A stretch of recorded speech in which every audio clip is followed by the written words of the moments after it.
Hi everyone, welcome back to the Caprine Cottage Knitting Podcast. My name is Anne and today I'm joining you from my studio space in the Finger Lakes region of upstate New York. Hi everybody, so it's been a little while now since we had just a sit down podcast episode. There's been so much going on. And I felt like in that time I hadn't really been knitting or working on things, and I still sort of feel that way, but also you can't see it, but I have so many things to show you. I'm actually a little intimidated by it because I feel like I'm just gonna have to move at a steady pace, which is not always my strength. I guess I will start this video off by first of all saying that Caleb is like around. He is outside. He cut down some trees today. He's splitting wood. So if you hear some sounds, that's probably what that is. I can't control where he goes or what he's doing because we need to get done what he's working on. But so just be aware there may be some unpredictable ambient noise, and I'll try to cut what I can, but you know, it is what it is. I always like to warn people that there might be unpredictable sounds at times. I mean, always in my videos. It could be goats, cats, Caleb's, whatever. Yeah, and then I guess I'll just quickly plug here another note. I'll make sure the link is in the description, but if you are interested and have not yet signed up, you still have time to do so for the We Are the Weavers course through Weaving Remembrance, and I do have an affiliate link down below if you're interested in checking that out. I'm really looking forward to it. It doesn't start until this, like you're going to see this on Friday, and so the coming Wednesday, March 12th, so you still have time to sign up if you have been unsure and then are interested. And I will be there on the 12th, so it'll be nice for us all to be together if that's something you're interested in. But I think other than that, I don't have much more in the announcement department. I have 2 finished objects. I have 3 whips. I have 3 plans. I have so many things. Yeah, so I don't know. I guess we'll just jump right into it. I don't think that we should dilly-dally any longer because there are so many things. So the first thing you guys will have seen is this skein of yarn. Here, I'll hold it up close. And I've put the fiber band on it so that I can keep track of what it is. But you will have seen in my latest short, both here and on Instagram, I posted about this, and so this was a braid of combed top. Also, yeah, I talked about this in the first studio renovation vlog. So that I think is going to be 2 videos before this if you are interested in seeing me spin and talk about spinning a little bit more. But this is, or was, not anymore. It was a combed top braid from Plies and Hellhounds. And it's Falkland wool, and the colorway is Moonlit Path. I did go on their website since finishing this, and they have what looks to be the same colorway, but I think on a different base. I'm now not going to remember what type of wool it said it was, but it seems like it was a different base than this. So if you like the colors, that's fine. If you were hoping to try the Falkland wool, you'll have to look elsewhere, it seems like. But anyway, I tried to do like, keep the colors like very defined. I showed you that with the spinning from the fold. And I think it turned out nice. It's like very bouncy, which I think is nice. It seems like I kept a lot of the air in there, which I like a lot. It turned out to be around a DK weight.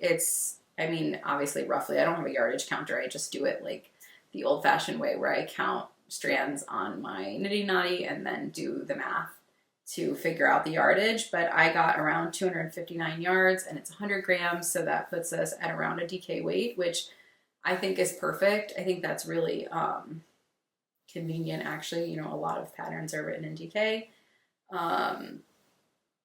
I was not spinning like in a technical way at all. I can see a huge amount of variation in twist, in thickness, and everything in this. I feel like I often have trouble with my plying not being enough, like tight enough or enough twist in my plies. So I was more conscious of that this time, and I'm pretty happy with how it turned out. I still feel like there are sections that are underplied. Like I can see one here where it's just not quite twisty enough, but I think that it is good enough and I'm happy with it. I really love the color. It's like green and brown and purple, but like not a super purpley purple. I've talked about my general not favoring of purple overall, but I do like a muddy purple or like, yeah, like browny purple. Just not like a very royal bright purple, I guess, but I don't know. Never say never, right? I feel like I go through phases with color in general, and I'll be like really obsessed with certain color combinations for like stretches of time, and then suddenly like something will be inspiring to me or that will shift for me. So I can't say anything about not liking a color because I feel like sometimes I change my mind really drastically. This is like totally, I already said that I wasn't going to like go slowly, but I'm going to now. I remember growing up, I was friends with this girl and she always like was obsessed with the color yellow. Like she's like, yellow is my favorite color. Cause you know, when you're a kid, like what's your favorite color is like a very important color or a question. And I never understood why she liked yellow. I always was sort of like, yellow was like not for me. And then in my 20s, I went through this phase where I was like really obsessed with yellow. And now I feel like I've chilled out on the yellow a little bit. So I don't know. Color comes and goes in our lives, I guess. And yeah, but so that's one finished object. And then my next finished object is a knitting project. This little guy, lady, whatever you want to call it. That's so cute. So this is my Maxine hot water bottle cover designed by Laura Penrose. This I did as part of the Woolly Thistle. It's still going on actually, so you still have time if you wanted to join, but they're doing a colorwork accessories cal. And so this is my, I was going to say submission or contribution, but I don't think I'm going to submit a FO form or whatever. I don't think the one rule was that it needs to be 80% yarn purchased at the Woolly Thistle. And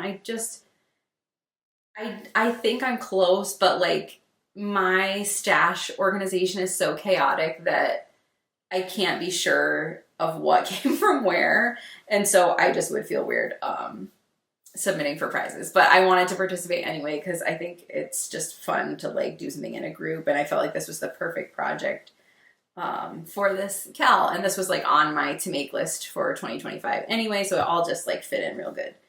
But I used, so the main color here, this like muddy brown color, this is Old Gold by Jamieson's of Shetland.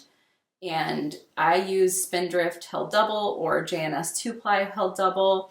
And so let's see if I can show you the other colors. This, wow, it's going to be hard to show.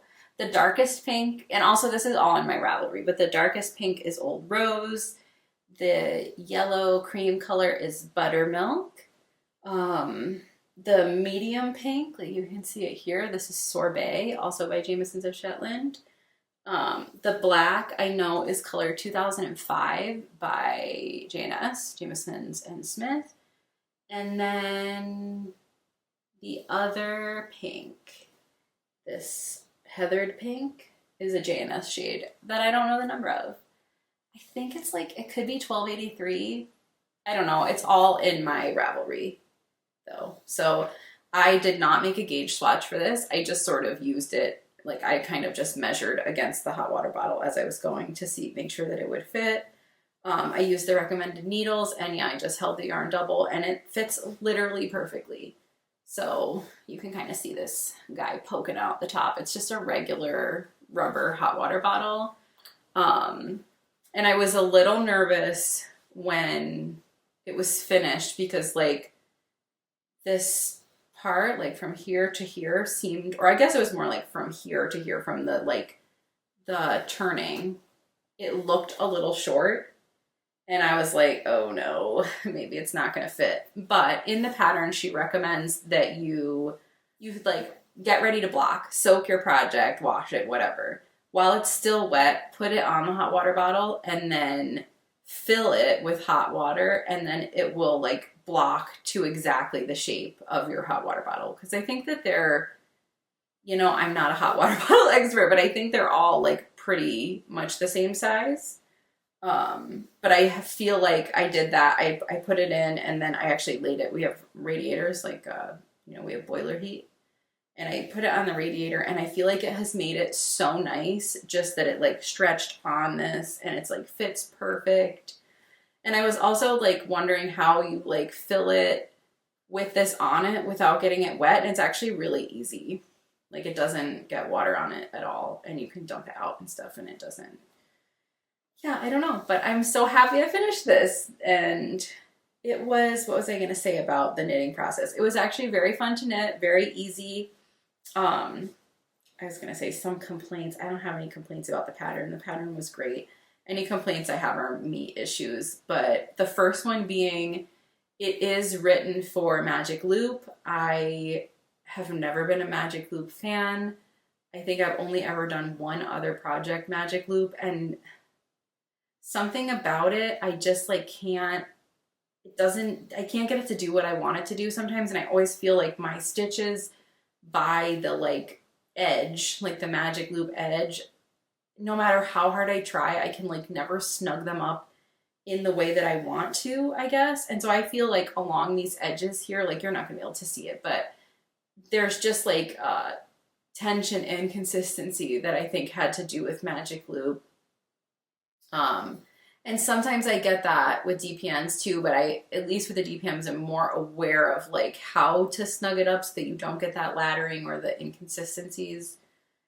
And then the other thing that I'm like, the truth is I actually kind of like it, but I feel like some people could see it as being, like a down or a, what do you want to call it? Like, thumbs down part is just, in this pink section, it's very low contrast. And I kind of wish that I had used in this, I just followed like, I just assigned colors I had and then plugged them in to her like contrast color arrangement.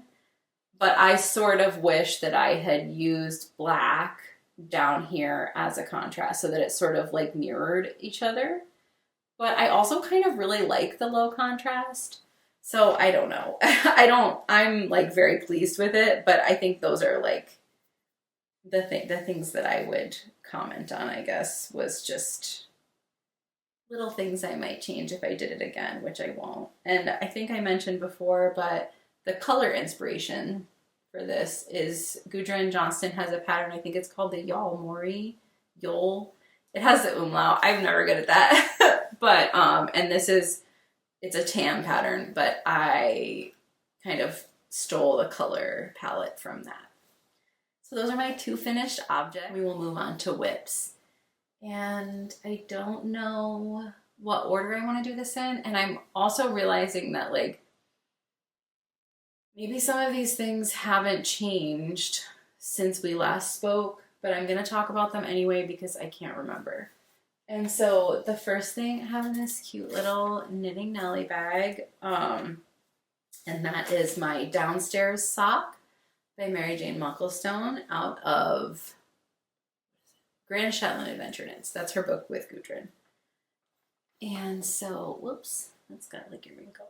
I think this is farther along than the last time I showed this to you guys. There she is. I have all the colors attached. I'm sort of just, the changes are so fast, excuse me, that I'm just carrying them up as I go. I'm not like breaking my colors or anything. I can't be bothered. And it might leave like a little irregularity, but I'm going to live with it. Just trying to keep them twisted and stuff. I have to admit, I haven't touched this project, honestly, in probably a month. There was like 2 weeks where I barely knit at all. And then which is uncommon for me. I pretty much knit like every single night or even sometimes during the day. And so, yeah, for 2 weeks I didn't knit at all just because things were so crazy and stressful.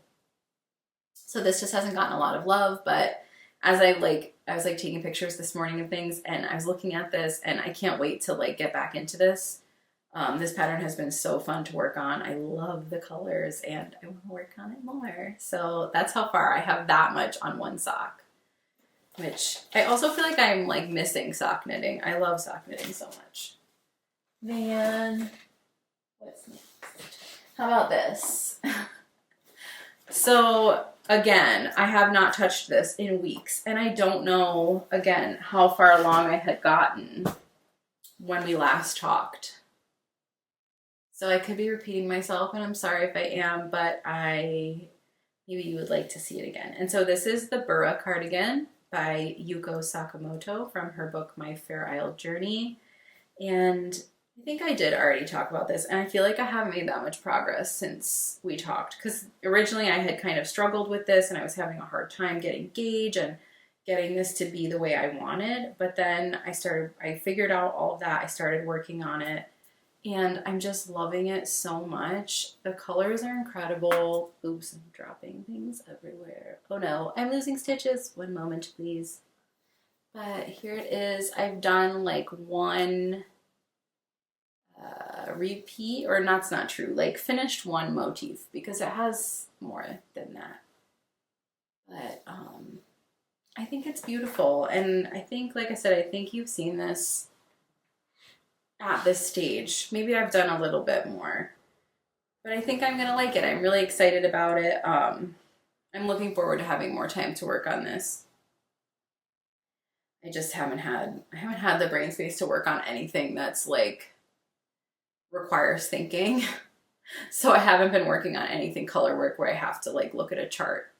I've only been doing projects where I can like, well, besides the hot water bottle cover, but it didn't take me long to finish that. It was so quick, and the chart for that, like the motifs are really, really simple. So you just look and you're like, okay, it's like 3 and 3 or 2 and 1 or whatever. Like you don't have to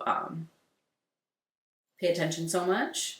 This is kind of like that too with the traditional motif, but it's just something about this project intimidates me. I think just because it's like so big and all over color work and everything, but I can't wait to get back into it now that I'm feeling a little more, like my brain feels more able to handle that. But what I have been working on most is this project. So this is my second Tara shawl, and I've made very good progress. So I'm excited to show this to you guys. It's not done, but it's getting very close to being done. I'm working on the main body section, and it has short row shaping, so it's like in a loop right now. So I can't like show it out, but I can show you like this. And oh my gosh, like looking at it in the viewfinder, it is so pretty. I'm so excited. So I think I mentioned in my last podcast episode, which is like over a month ago now, that I think I'm going to make 3 of these. I finished one, which I'm calling my Earth version. This is going to be my Sea version.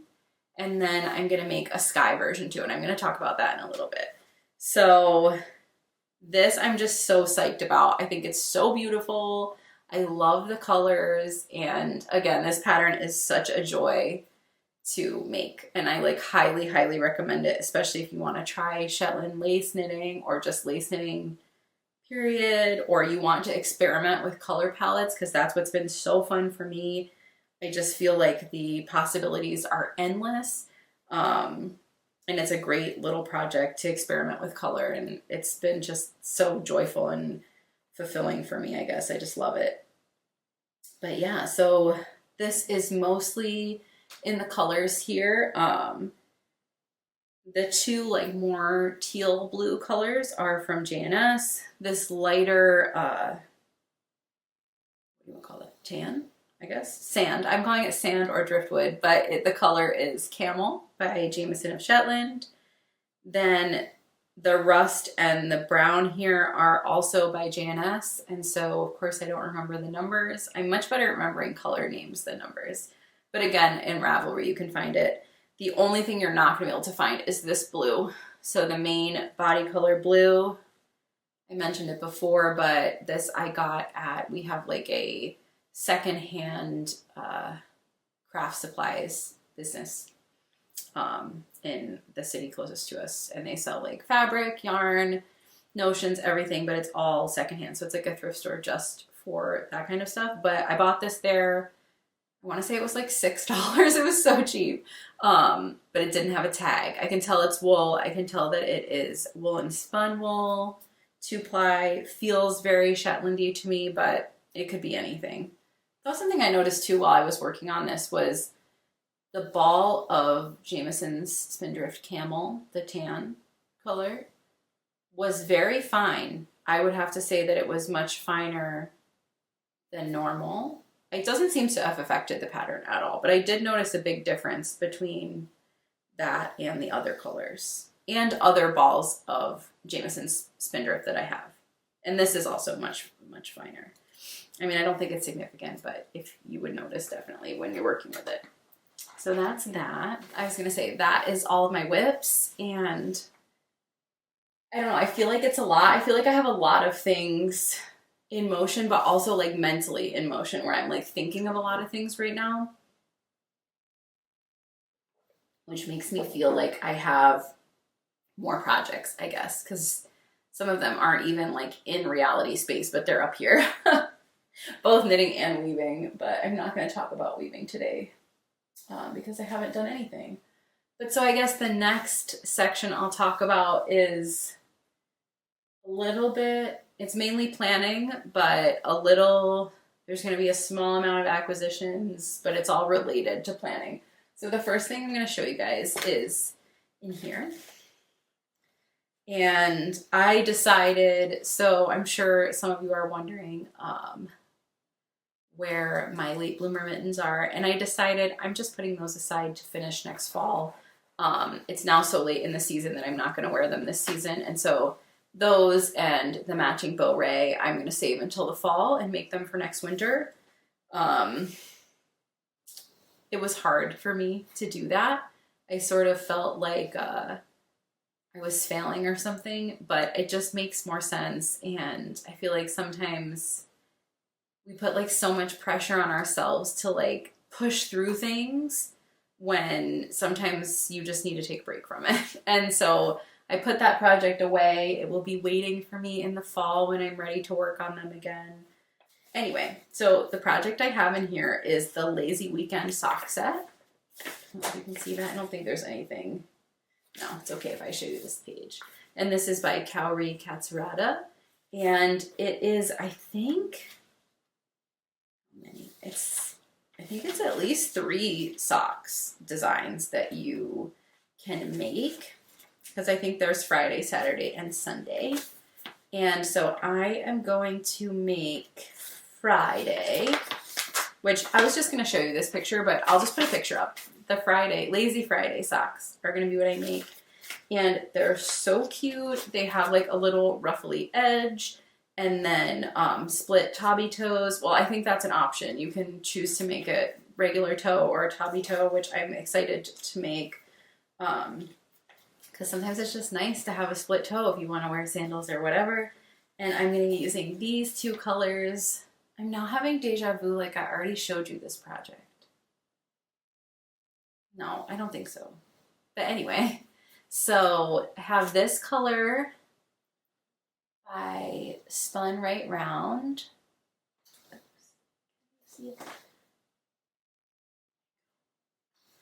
And my favorite red, the main color is called Cupid.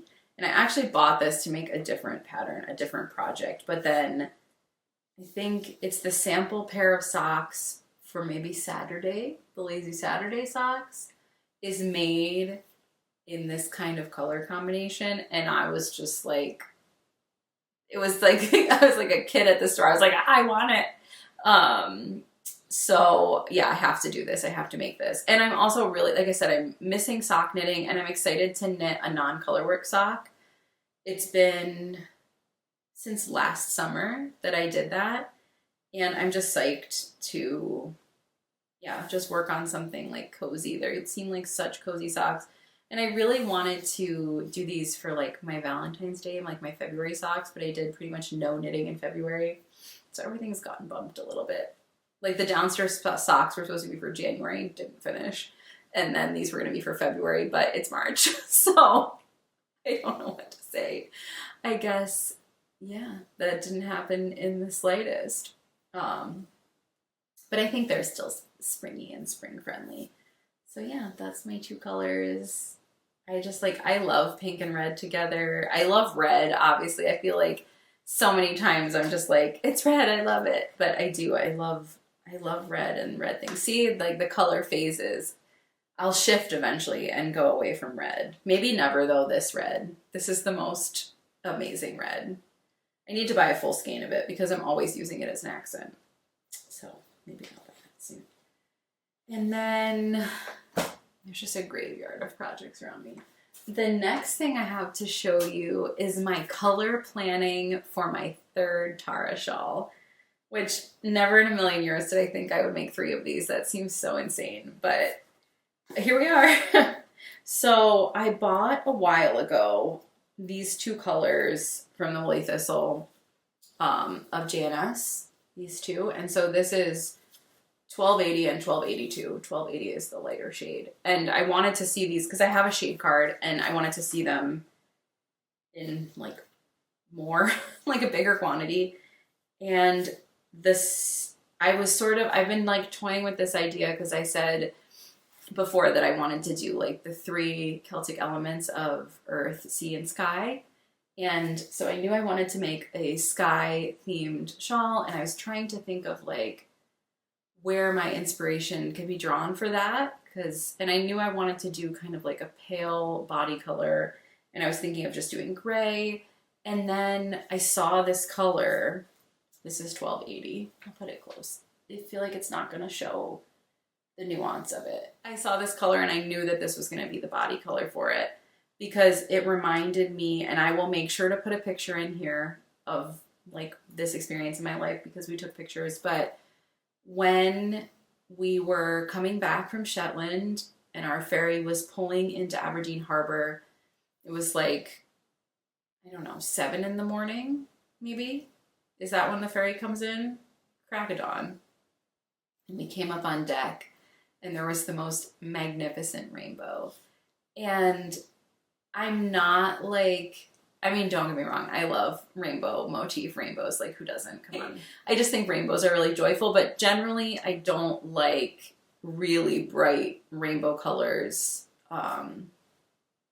like on myself. Like, I don't wear rainbow things very much, or I just think it's sort of overpowering for me. It's like sort of too much.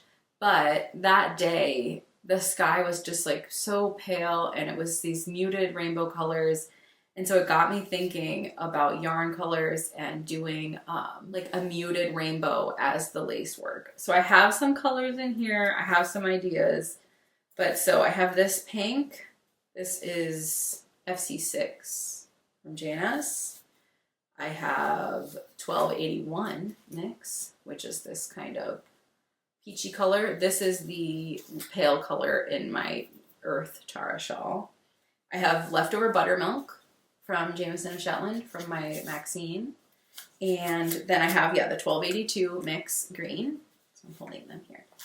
And then I have this light blue from GennaRose, and this is 75, but this is not a heathered shade. And so I think I could just go with these 5 shades. This would be the body, and these would be the rainbow stripes.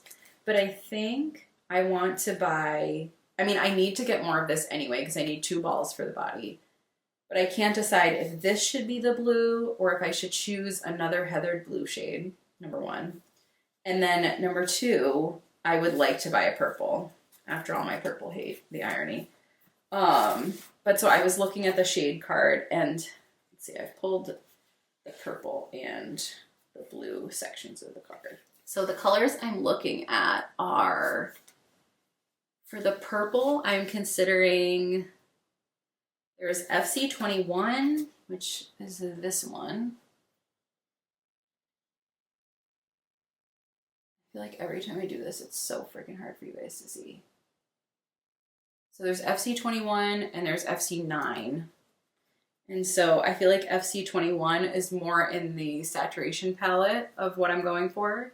So I will probably buy a ball of that, though it reads a little gray. I wonder if it will read gray next to the other colors. I think it will read more purple next to them. So maybe I'll go for that, FC21. And then the blue, I think I'm looking at 14, but 14 also doesn't look heathered.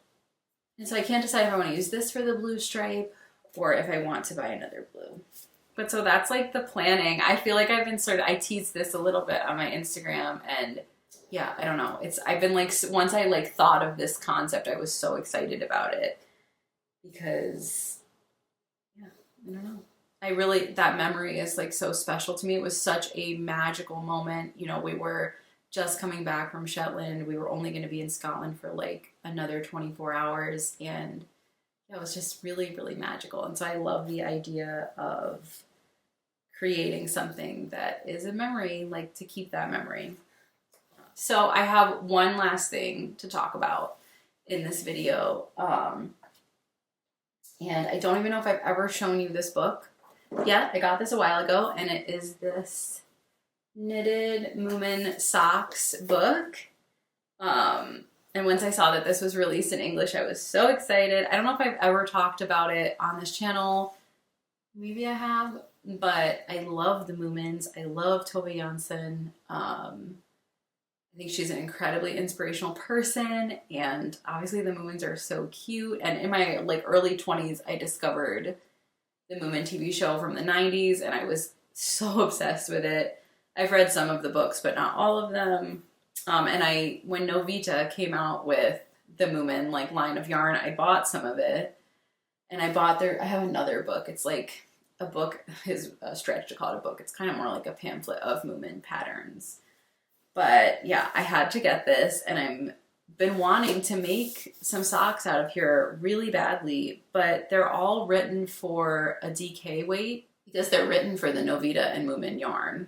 But the big but is that Novita has discontinued that whole line, the Moomin line.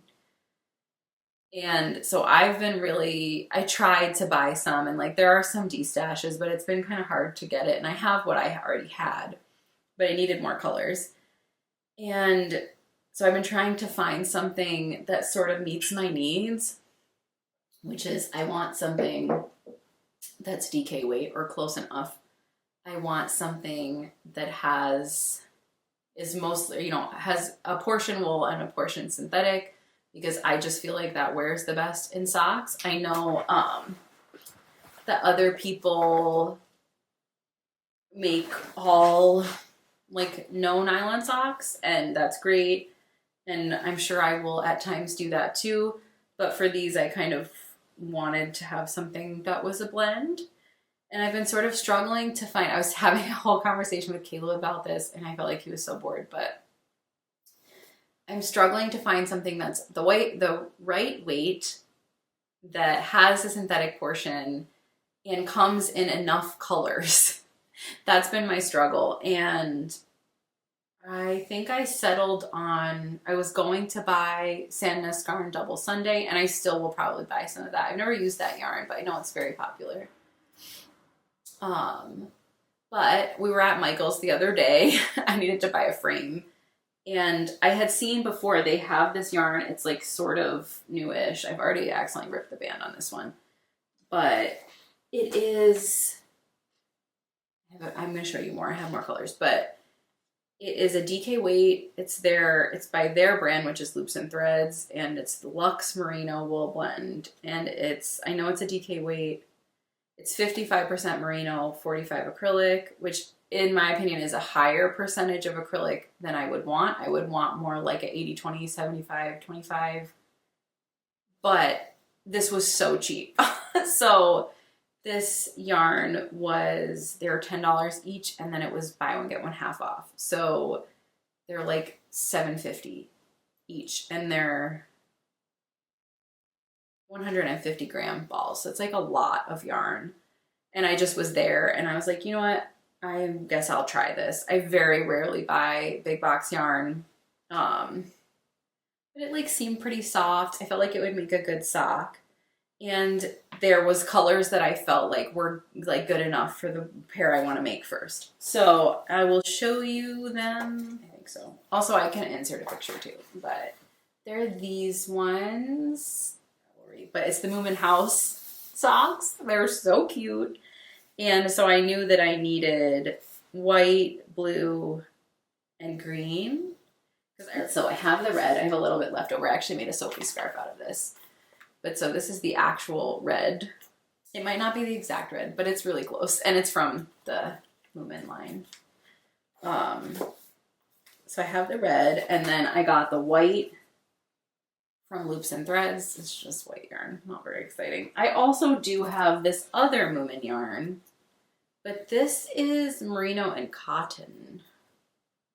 So this was a different one. I'm not totally sure.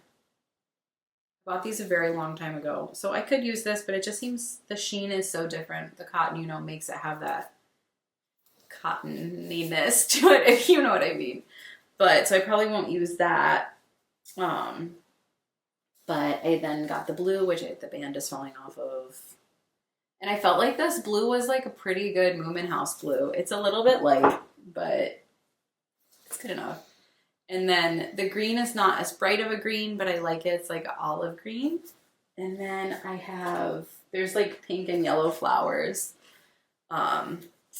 accents on the foot of that. And so I have, this is more of that cotton Moomin yarn, well, wool and cotton. So I figured if it was just like a little accent, this would be fine. And I think there's yellow too, but I have, you know, I have fingering weight yellow sock yarn that I could just hold double. Yeah, but so I'm excited for this. I hope that it's going to come together nicely. So yeah, I don't have anything else to say or share in this video. Normally I have books and music to talk about, but as of right now, I'm actually reading, and I'll just tell you the titles quickly. I'm reading 3 books right now. So one of them is called Thistlefoot. I'm not going to remember the author's name, and I'm only a little bit into it, but I think I'm going to like it so far. It's sort of like a Baba Yaga adjacent retelling. I'm not going to remember any of the names perfectly. The next one is called, I thought it was Death on a Longship, but I think it's Death on a Shetland Longship. And that's by Marcely Taylor. And so she is another writer that writes Shetland murder mysteries. And I'm a little bit, like maybe a third into that, and I'm really enjoying that as well. And then I'm still reading The Devil in Silver by Victor Laval. So I feel like I really need to like crank down and finish a book. Okay, so I think that is all I have to share today. It was a lot. I don't know. I'm going to try and do these more often. I just feel like this winter has been such a weird combination of me feeling like overwhelmed and not like actually working on anything, but also at the same time being full of ideas. So I feel like I haven't like accomplished a lot, but I have like so much inspiration and ideas for things that I do want to make, which I think can be a really good place to be. Because I think it's more stressful when you want to be making, but you are like, don't have any ideas. So yeah, thank you for joining me. I appreciate your support. If you did enjoy this video, if you could give it a thumbs up, that really helps me out. And for any other YouTube creators you enjoy, make sure you thumbs up their videos. It helps tell the algorithm that you liked it and that they should show it to other people. If you are new here, consider subscribing. I put out all fiber-related content, sewing, knitting, mostly knitting, but spinning, hopefully weaving soon. And I try to put out a video every week. So every Friday at noon, I try to put up a video. Of course, life gets in the way sometimes. And if you're looking for me other places, I am on Ravelry, I am on Goodreads, I am on Instagram, And also I just made an account on Flashes, which is the like photo sharing add-on to Bluesky. I don't have the like Bluesky main thing, main whatever. Oh, I feel so old. And I don't intend to, but I do have that Flashes add-on, and it seems like it's going to be really nice. It feels very much like old school Instagram, which I miss a lot. And so I've tried to find some people there, but if you are on there, please add me so that we can connect in that way. And what else? I think that's about it. I'm not totally sure what next week's video will be about. I have not done any scheduling, like mental scheduling. I have been doing some work on the VODMAL project, and so I don't know if there will be time for that to be next week, but you will be seeing and hearing about that more, hopefully shortly, which is very exciting. Yeah, I'm hoping to be doing some more spinning and hopefully weaving very, very soon. Now that the new studio is all set up, I'm so psyched. And I think that's about it. So yeah, thanks for joining me, and we'll talk soon. Bye.